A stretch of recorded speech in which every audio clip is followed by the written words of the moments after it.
जब एक बिजनेस बनता है तो उसके साथ बहुत सारे लोग जुड़े हुए होते हैं जिनको इस बात से फर्क पड़ता है कि आपका बिजनेस एग्जिस्ट करता है या नहीं।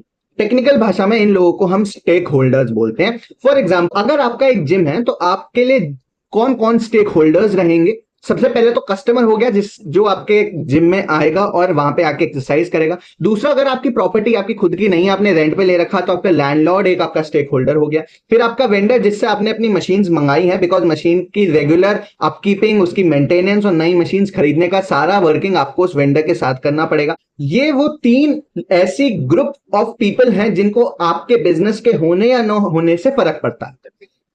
अब एज अ बिजनेस आपकी जिम्मेदारी बनती है, या एज अ बिजनेस ओनर आपकी ये जिम्मेदारी बनती है कि आप इन सारे ही स्टेक होल्डर्स को खुश करें, उनके जिंदगी में कुछ वैल्यू ऐड करें और उनका ध्यान रखें। अब इसी जिम वाले एग्जांपल को एक लेवल और आगे लेके जाते हैं। मान लीजिए आपका एक प्लेटफॉर्म है जहां पे एक कस्टमर अपने आजू बाजू के जिम्स को सर्च कर सकता है और बुक कर सकता है कि यार मैं इस दिन जिम जाऊंगा, इस दिन नहीं जाऊंगा। अब यहाँ पे कौन कौन आपके स्टेक होल्डर्स हो गए? सबसे पहले तो वो कस्टमर जो ऑनलाइन आपके पास या आपके ऐप के थ्रू आपसे कनेक्ट हो रहा है। दूसरा, वो जिम ओनर्स जिनके जिम्स आपने अपने प्लेटफॉर्म पे अपडेट किए हैं, अपलोड किए हैं। तीसरा, आपकी कंपनी, आपकी टेक टीम, बिकॉज सारा ऐप और सारा प्रोडक्ट आपका उसी पे ही बेस्ड है। और चौथा, शायद आपका पेमेंट पार्टनर, जैसे आप पेटीएम या कोई और ऑनलाइन पेमेंट सॉल्यूशंस देख रहे होंगे, उनको अपने अपने साथ कोलैब किया होगा ताकि जो लोग बुक कर रहे हैं ऐप पे, वो पेमेंट भी ऐप पे ही दे पाए। अब ये चार बड़े स्टेक होल्डर्स इस बिजनेस में निकल के आते हैं, जिसमें से दो स्टेक होल्डर्स मैं कहूंगा बहुत ज्यादा इंपॉर्टेंट है, जिन पे आपको सबसे ज्यादा ध्यान देना चाहिए। वो है आपके कस्टमर्स और आपका जिम ओनर्स। आप अपने एम्प्लॉयज का और अपने पेमेंट पार्टनर का शायद आपको उतना जरूरत ना पड़े उनके साथ रिलेशनशिप मेंटेन करने के लिए, या उनके साथ बार बार इंटरेक्ट ना भी करना पड़े, तो इन दोनों कस्टमर्स और क्लाइंट पे तो आपको जरूर से ध्यान देना ही पड़ेगा।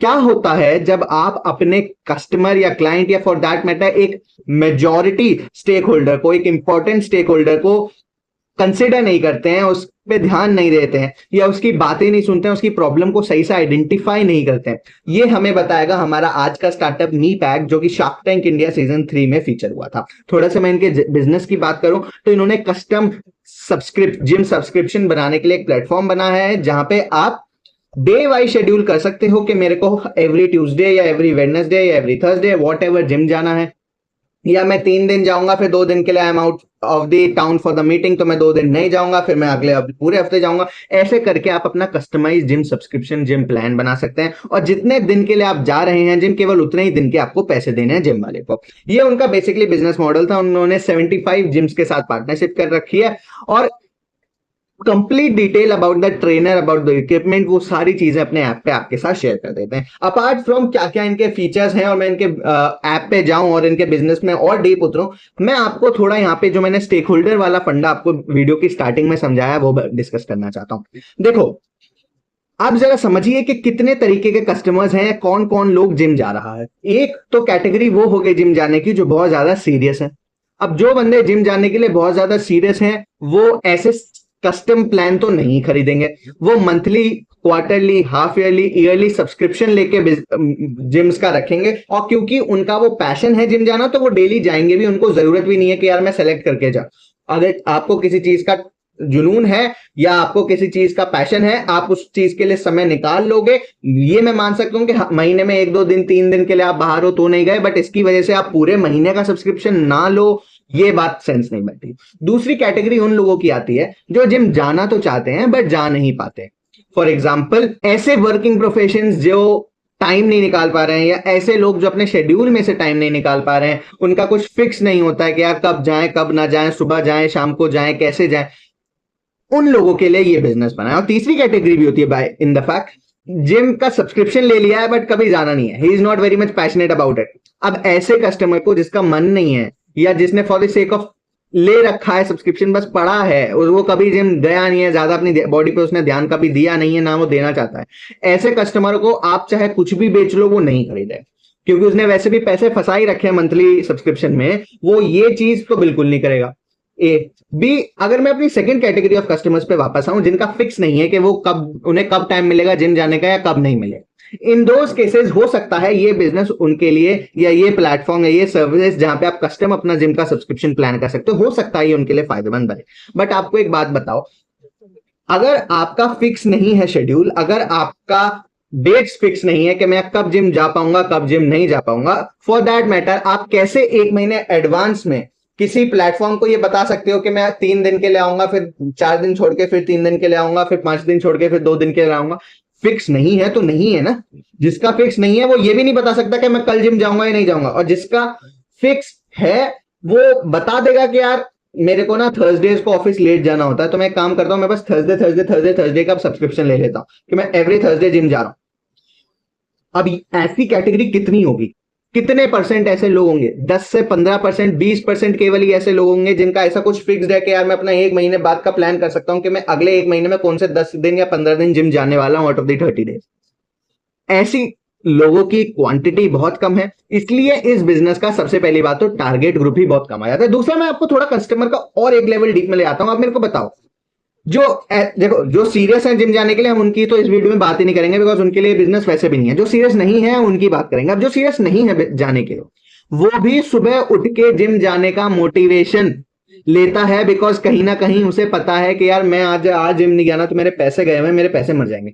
एंड इंडिया में मनी की क्या वैल्यू है ये शायद मुझे आपको बताने की जरूरत नहीं है। अगर आज मैंने एक महीने का जिम का सब्सक्रिप्शन ले रखा है अपने घर के बराबर वाली जिम में, तो मैं सुबह उठूंगा बिना आलस के। मेरे को आलस आ रहा होगा लेकिन मैं फिर भी जबरदस्ती सुबह उठूंगा क्योंकि मेरे दिमाग में है कि यार मैंने ना वहां पे ना फीस पे कर रखी है, तो यार पैसे गए हुए हैं, पैसे बर्बाद हो जाएंगे।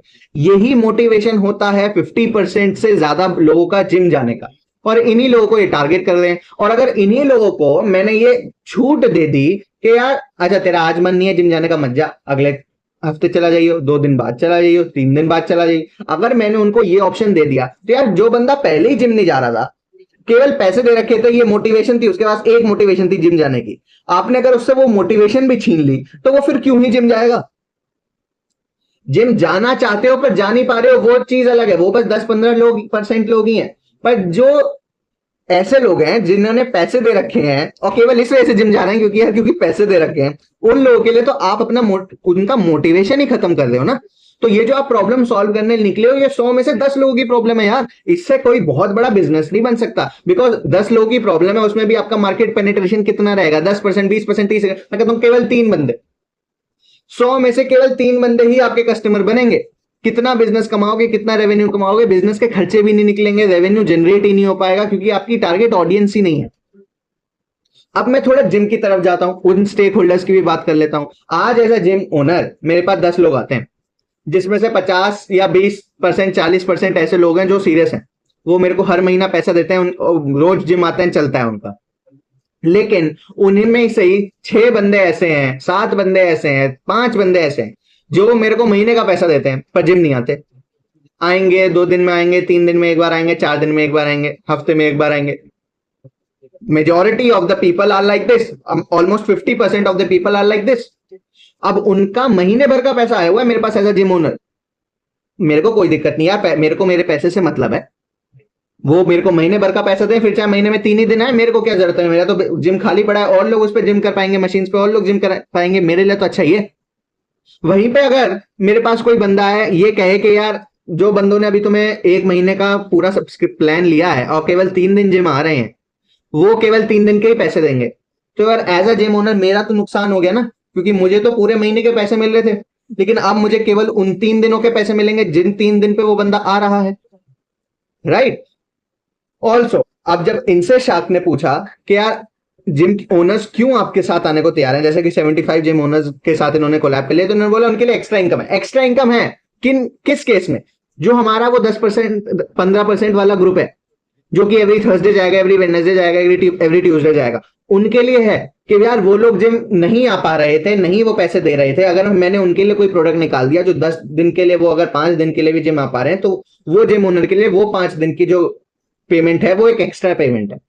उतना समझ में आता है, बट वो अगेन केवल 10-15% लोग ही हैं। मेजोरिटी ऑफ द पैसा डोरमेंट मेंबरशिप से एक जिम कमाती है, मतलब ऐसे लोग जो पैसा दे देते हैं लेकिन फिर आते नहीं है, बिकॉज उनकी स्पेस खाली रहती है, उस स्पेस पे कोई सीरियस बंदा आके जिम कर लेता है और उसके पैसे भी आते हैं, उस जो डोरमेंट था बंदा जिसने पैसे दिए आए नहीं, उसके पैसे भी आते हैं, डबल पैसा मिलता है उसे एक ही सीट पे।